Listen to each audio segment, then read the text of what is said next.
Marhabning 4-ukasi chiqdi, Omir. Uni Ali roziyallohu anhu chiqib qatl qildi. So'ngra 5-bo'lib Yahudlarning sayyidlaridan Usayd chiqdi. Unga qarshi Muhammad ibn Maslama chiqdi, uni ham qatl qildi. Yahudlar qarasa, pahlavonlari hammasi qatl bo'lyapti. Muborazani to'xtatib qo'yishdi. Birortasi yengani yo'q. Jang 2 hafta davom etdi. Qal'a fath. Bu birinchi qal'ani oldi 2 hafta turishibdi. Birinchi qal'a 2 hafta turibdi.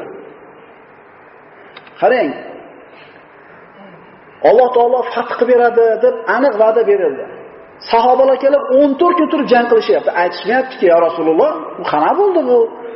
Ha bu fath bo'ladi degdingiz, bo'lmayapti-yu. Qachongacha turamiz?" deyishmadi. Endi Banu Isroilni eslanglar qissasini.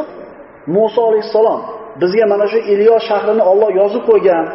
Bitta eshikni ochsanglar sizlarga bo'ladi desa, ular aytishki, "Izhab anta va robbuka faqatila inna hahuna qoidun." Ey Musa, o'sha shaharni Alloh bizga yozdimi? Modomiki bizga yozgan bo'lsa, ichidagilar chiqib ketsin, keyin kiramiz. Sen Robbing ikkalaringlar borib urushaveringlar, biz bu yerda turib turamiz deganlar. Qarang.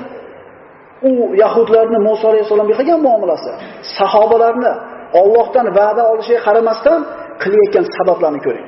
Va'da aniq, lekin musulmonlar ana shu va'daga yetishlik uchun bir mehnat qilishligi kerak. Qal'a fath bo'lishidan avval bir yahudiy chiqib keldida tunda.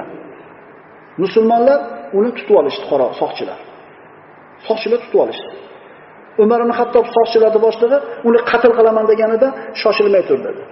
Shoshilmay tur. Meni payg'ambaringlarning oldiga olib bordi. Payg'ambarimiz oldiga olib kelishdi. Payg'ambarimiz ortingda nima bor dedi? Ya'ni nima xabar bilan kelding? Yahudlarning holi qanday? Ortimda dedi. Kishilar, qurollar, tayyorgarliklar, suv, ozuqalar, bir yil yetadigan tayyorgarligi bor. Qal'ani fath qila olmaysizlar. Payg'ambarimiz, sen meni qo'rqitgani keldingmi? U aytdi, yo'q. Men o'zimga omonlik so'rab keldim dedi.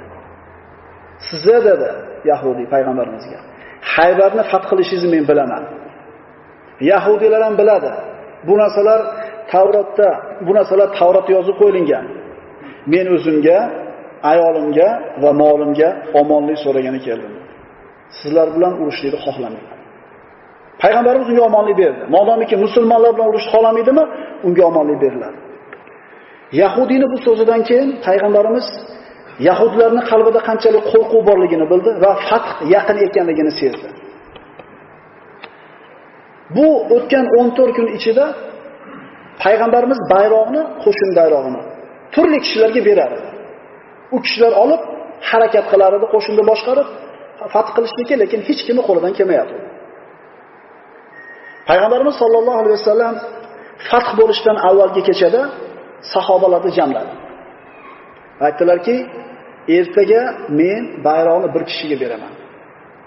U kishi Alloh va Rasulini yaxshi ko'radi. Alloh va Rasuli ham uni yaxshi ko'radi. Sharaf qiling.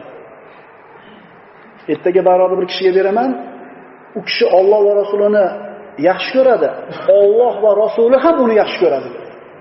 Ya'ni shunday bir sharaf qo'yildi. Sahobalar kimga berar ekan? Kimga berar ekan?